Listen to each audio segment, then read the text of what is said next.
प्यारे विद्यार्थियों, कल हमने महर्षि दयानंद सरस्वती विश्वविद्यालय द्वारा सत्र 2020-21 के लिए जो सिलेबस हिंदी साहित्य के लिए निर्धारित किया है उसके बारे में चर्चा की थी। आज हम लोग हिंदी साहित्य के प्रथम प्रश्न पत्र का जो पाठ्यक्रम है,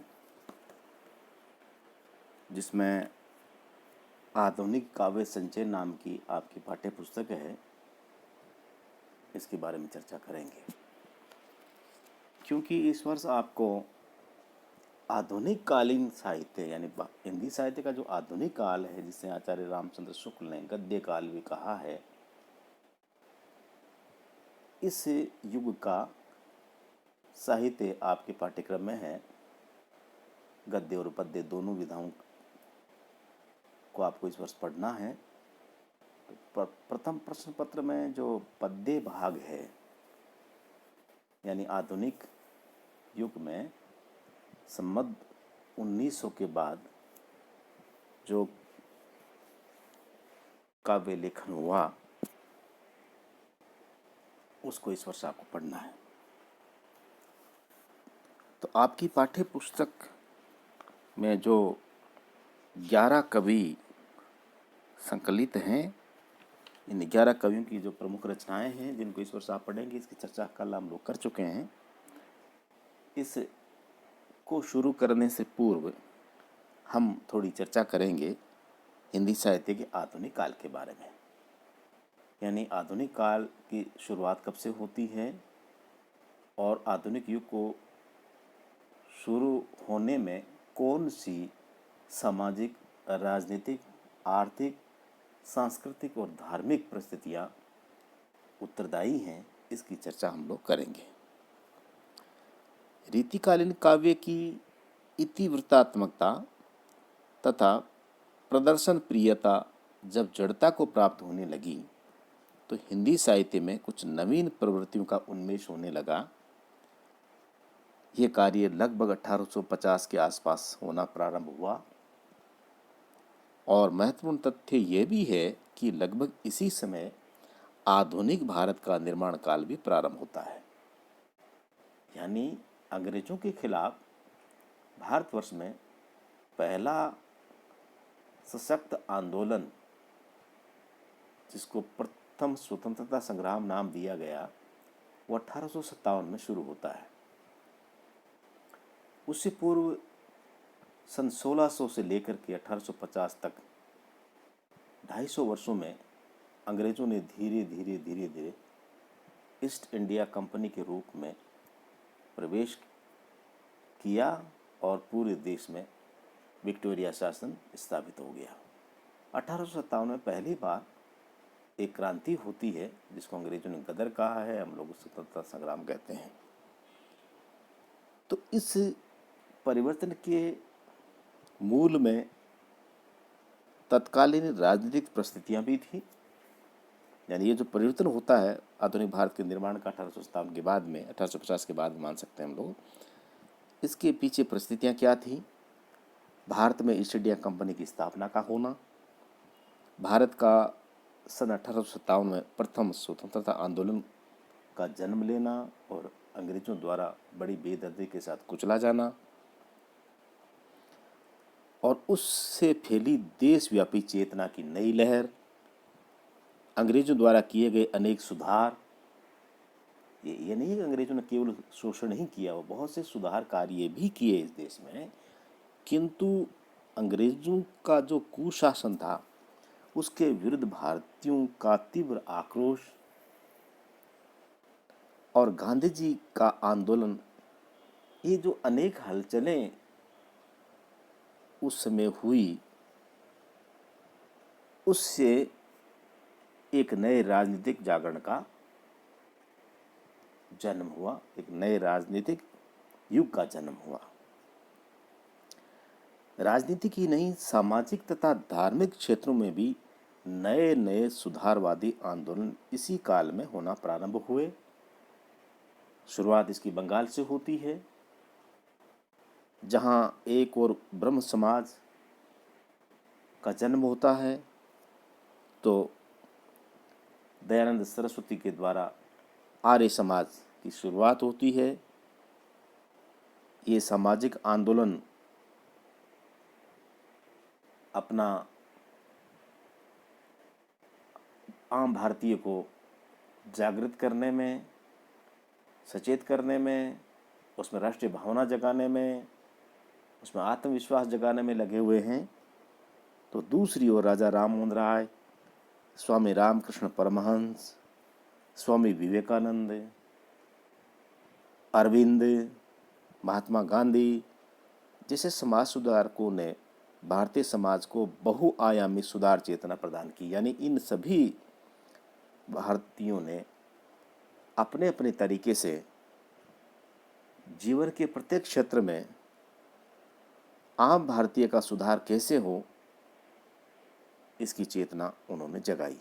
ये भी एक संयोग था कि पाश्चात्य शिक्षा, वैज्ञानिक चिंतन तथा वैज्ञानिक आविष्कारों ने भारतीय सोच की दिशा को बदलने का महत्वपूर्ण कार्य किया। अंग्रेज जब इस देश में आ गए तो अंग्रेजों के यहाँ अच्छा रोजगार हमें प्राप्त हो सके, इसके लिए अंग्रेजी का पढ़ना लाजमी था। तो उस युग में लोग ब्रिटेन जाने लगे। जब विदेश गए, उनकी भाषा पढ़ी, सीखी, समझी और पश्चिम के खुले और आज़ाद उस वातावरण को देखा, तो जो लोग वहाँ पढ़ने गए थे उनके मन में भी ये चेतना जगी कि जब ये स्वतंत्र हो सकते हैं, इतना विकास कर सकते हैं, तो हम क्यों नहीं। तो वो फिर सभी वापस धीरे धीरे लौट करके हिंदुस्तान में आए और उन्होंने हर क्षेत्र में एक नई चेतना हर भारतीय के मन में जन्म ले सके, इसके लिए सतत प्रयत्न किया। अंग्रेजों के शासन के साथ ही भारत में पूंजीवादी अर्थव्यवस्था का जन्म होता है, क्योंकि यहाँ अंग्रेजों के प्रयासों से नए नए उद्योग धंधे विकसित होने लगे। एक ओर परंपरागत सामंती व्यवस्था समाप्त होने लगी, तो दूसरी ओर अंग्रेजों ने अपने स्वार्थ सिद्धि के लिए देशी उद्योग धंधों के स्थान पर पाश्चात्य तकनीक पर आधारित उद्योग धंधों की स्थापना की।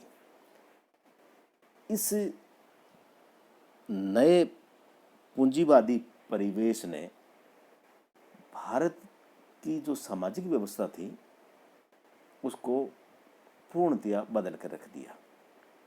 कारण कि भारत मूल रूप से ग्राम प्रधान देश था, यानी भारत की जनसंख्या अधिक से अधिक गांव में रहती थी। लेकिन जब अंग्रेज इस देश में आए तो उन्होंने अपने स्वार्थ के लिए यहाँ के देसी जो कुटीर उद्योग थे, लघु उद्योग थे, उनको धीरे धीरे समाप्त कर दिया और उसके स्थान पर बड़े बड़े कल कारखाने नई नई तकनीकों के साथ स्थापित करने लगे। तो लोग रोजगार के कारण अपने गाँव को छोड़ करके वहाँ उन कल कारखानों के आसपास बसने लगे। तो धीरे धीरे शहरीकरण का विकास हुआ। उसका परिणाम ये हुआ कि अंग्रेजों ने भारतीय जनता को आर्थिक दृष्टि से विपिन बनाने की कोशिश तो की कि कुटीर उद्योग समाप्त कर दिए जाएं, तो ये सभी हमारे कल कारखानों में काम करें और यहाँ से कमाया हुआ धन हम ब्रिटेन भेजें। कुछ हद तक ये हुआ भी, लेकिन इससे हर भारतीय के मन में एक नवीन चेतना ने जन्म लिया कि देश हमारा, रॉ मटेरियल यानी कच्चा माल हमारा, परिश्रम हमारा और लाभ अंग्रेजों का। ऐसा क्यों? तो इस आर्थिक शोषण के परिणाम स्वरूप भारत में गरीबी और बेरोजगारी का प्रसार हुआ। जो कभी सोने की चिड़िया कहलाता था वह देश गरीब हो गया और निरंतर गरीब से गरीब होता चला गया। और अंग्रेजों के इस शोषण ने धीरे धीरे आम भारतीयों के मन में विद्रोह की जो अग्नि है वो सुलगने लगी। इसमें संदेह नहीं कि अंग्रेजों के शासनकाल में भारत में व्यापक परिवर्तन हुए तथा यहाँ का बहुआयामी विकास एक नई दिशा में हुआ। हलचल के इस युग में हिंदी साहित्य का विकास भी सर्वथा नई दृष्टि से हुआ तथा पाश्चात्य आधुनिकता ने हिंदी साहित्य को भी प्रभावित किया। वैज्ञानिक दृष्टिकोण का प्रभाव साहित्य के स्वरूप तथा उसकी अभिव्यक्ति दृष्टि पर भी पड़ा। अंग्रेजों के द्वारा ईस्ट इंडिया कंपनी की स्थापना और धीरे धीरे संपूर्ण देश पर उनका आधिपत्य हो जाना, इसने केवल अर्थ क्षेत्र को ही प्रभावित नहीं किया, यानी अर्थ के साथ साथ धर्म को, संस्कृति को, हमारी भाषा को और हमारे साहित्य को भी अत्यधिक प्रभावित किया। यदि स्थूल रूप से कहना चाहें तो हम कह सकते हैं कि हिंदी साहित्य के क्षेत्र में दो बहुत बड़े परिवर्तन इस युग में हमें दिखाई देते हैं, जिसे हम आधुनिक युग कहते हैं। दो बहुत बड़े परिवर्तन। पहला ये है कि हिंदी में गद्य लेखन की परंपरा का विकास हुआ, यानी आधुनिक युग से पूर्व आदिकाल, पूर्व मध्यकाल, उत्तर मध्यकाल में जो साहित्य लेखन हुआ है वह पद्य में हुआ है। लेकिन आधुनिक युग में यानी 1857 के बाद, जिसे संवत 1900 से अब तक का आचार्य शुक्ल ने काल माना है आधुनिक काल को, इसमें पहली बार हिंदी गद्य लेखन की शुरुआत हुई। और दूसरा जो व्यापक परिवर्तन हुआ साहित्यिक क्षेत्र में वह है अभिव्यक्ति के लिए ब्रज भाषा के स्थान पर खड़ी बोली की स्थापना। ये बहुत बड़ा परिवर्तन है। इससे पूर्व जो साहित्य सृजन हुआ है उसमें भाषा ब्रज या अवधी या पूर्वी हिंदी की अन्य बोलियां रही हैं, लेकिन आधुनिक युग में ब्रज का स्थान धीरे धीरे खड़ी बोली ने लेना शुरू किया और ये खड़ी बोली ही आज हिंदी साहित्य सर्जन की प्रधान भाषा बन गई है। मोटे रूप में हिंदी साहित्य के आधुनिक काल को हम लोग अलग अलग 6 काव्य धाराओं में बांटकर इसका अध्ययन करेंगे। और ये 6 काव्य धाराएं या काव्य युग कह सकते हैं, का नाम जो रखा है आधुनिक काल का, उसमें ये इस प्रकार से हैं, देख सकते हैं आप। नंबर 1 है भारतेंदु युग, जो 1857 से 1900 ईस्वी तक चलता है। दूसरा है द्विवेदी युग या सुधारवादी युग, जो 1900 ईस्वी से 1915 ईस्वी तक। तीसरा छायावादी युग, जो 1915 से 1935 ईस्वी तक। चौथा प्रगतिवाद, 1935 से 1942 तक। पांचवा प्रयोगवाद, जो 1942 से 1960 तक का है।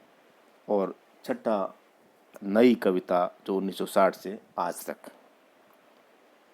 ये काल विभाजन स्थूल विभाजन ही है, क्योंकि किसी एक काव्य प्रवृत्ति का उदय अकस्मात नहीं हुआ करता है।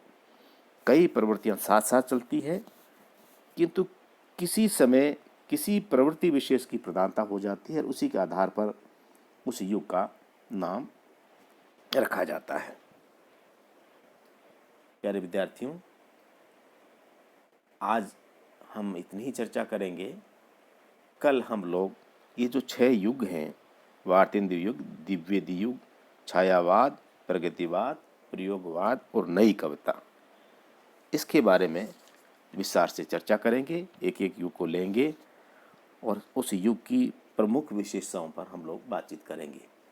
उस युग के प्रमुख रचनाकार, प्रमुख रचनाएं, प्रतिपाद्य विषय, उस युग की प्रमुख प्रवृत्ति, इस पर हम लोग कल चर्चा करेंगे। बस आज इतना ही, कल फिर मिलेंगे। तब तक के लिए नमस्कार।